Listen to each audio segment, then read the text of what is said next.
आजकल सूक्ष्म वतन में हाल हो रहा है कि जहाँ भी ये जन्म उनको वास्तव में लेना इच्छा है अपने खानदान में लेने की, वहाँ नहीं मिलता और वो ऊपर से किडनैप हो जाती है।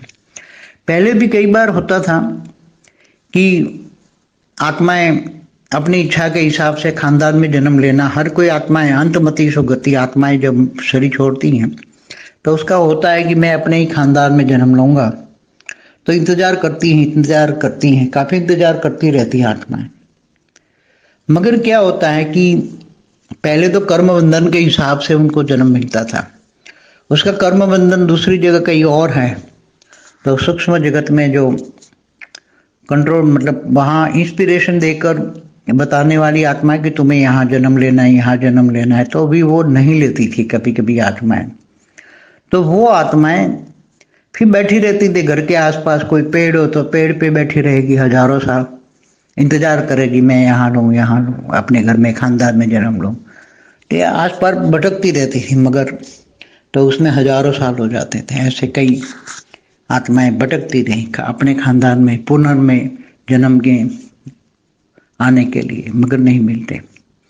तो ऐसी तरह सूक्ष्म तन में जो है पुनर्जन्म के लिए आज की तारीख में जन्म लेने के लिए लाइनें लगी पड़ी है, क्योंकि धरती पर जो अनेक धर्म मठ पंथ संप्रदाय की आत्मा है वो अभी दूसरों धर्मों में कंट्रोल करने के लिए वो आत्माएं ग्रुप में, बड़े बड़े ग्रुप में जाती हैं और वो अपना कंट्रोल करती हैं और वहाँ जन्म किसी न किसी तरह से बाय हुक और को जन्म देती हैं।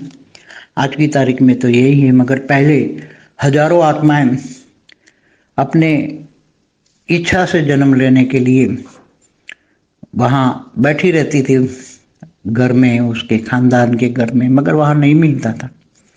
ऐसी बात नहीं कि अपनी मर्जी से ही जन्म मिल जाए, कर्म बंधन से भी उसको वहाँ नहीं मिलता। जहाँ कर्म बंधन है वहाँ ही जन्म लेना पड़ता है।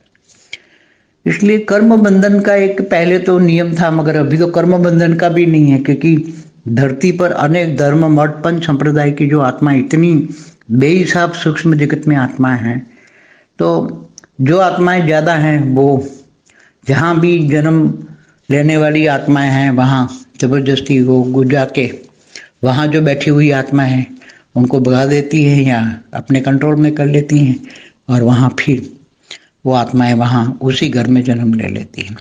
तो आजकल तो थियरी ऑफ कर्म भी काम नहीं आ रहा है। जैसे स्थूल में भी देख रहे हो क्या हो रहा है, स्थूल वतन में आज भी मृत्यु लोक में भी जो हो रहा है वही सूक्ष्म में हो रहा है, क्योंकि जो भी ज्यादा सूक्ष्म वतन में आत्मा है वही अब इस दुनिया को कंट्रोल करने के लिए वो जन्म भी धारण करती हैं, कईयों में प्रवेश करा के भी काम करती हैं। तो ये सब कुछ हो रहा है।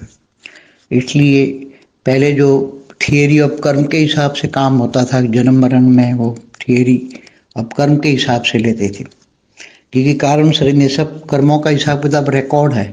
तो उसको इंस्पिरेशन भी मिलती थी कि मेरा थियरी ऑफ कर्म यहाँ है तो मुझे वहाँ जाना चाहिए, और ऊपर से भी उसको बताया जाता तुम्हें यहाँ जन्म लेना है, क्योंकि वहाँ कर्मों का हिसाब किताब करने वाले ऊपर यमराज होते थे और यमराज बता तुम्हें यहाँ जन्म लेना है। मगर अभी यहाँ ये सिस्टम सब फेल है और अभी तो धरती पर जन्म लेने वाली आत्माओं की लाइनें लगी, मगर जन्म देने वाली आत्माएं तैयार नहीं है। इसलिए इतना बहुत मुश्किल है, बहुत ही मुश्किल है। इसलिए भटकती हुई ऐसी आत्माएं जो जन्म लेना चाहती है, जन्म नहीं मिलता है तो कईयों में प्रवेश कर लेती है और प्रवेश करके फिर अपना काम जो करवाना होता है, जो धर्म परिवर्तन का या जो भी काम करवाना होता है वो करा लेती है। इसलिए सूक्ष्म जगत में बहुत बड़ा हड़कंप है जन्म लेने के लिए, धर्म परिवर्तन कराने के लिए और लड़ाई झगड़े के लिए। ये सूक्ष्म आज की हालत बहुत खराब है।